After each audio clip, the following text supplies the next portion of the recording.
वारंवार आजची ही प्रचार रॅली नव्हती तर ही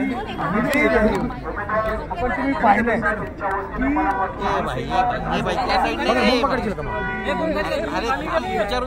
योगेंद्र कवाडे गट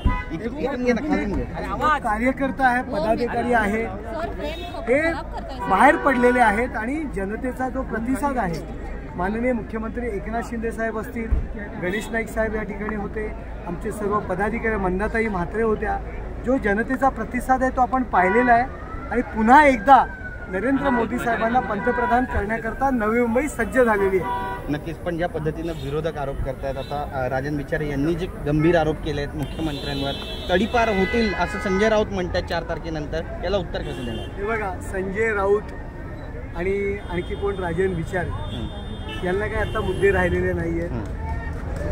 जे स्वतः संजय राऊत जेलमध्ये जाऊन आलेले आहेत आणि ते जामिनावरती आहेत, त्यांनी प्रथम त्याचं भान ठेवावं।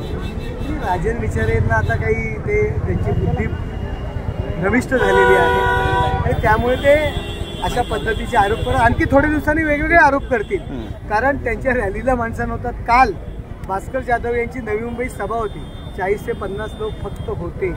तुम्ही माहिती घ्या, त्याचं फुटेज घ्या मागून आणि आपल्या चॅनलला दाखवा। शरद पवार ज्या पद्धतीनं म्हणतायत की जे प्रादेशिक पक्ष आहेत ते काँग्रेसमध्ये विलीन होतील, अजितदादा म्हणतायत की शिवसेना उभाटा पक्ष विलीन होणार नाही, वाटत नाही त्यांना असं होईल, कसं पाहता या विधानाला? ठाणे लोकसभेची निवडणूक मी लढतोय, ठाणे लोकसभा संदर्भात आपण विचार, आणि पवार साहेब फार मोठे आहेत, त्यांच्याबद्दल मी काय बोलणार? ओके, थँक्यू, धन्यवाद।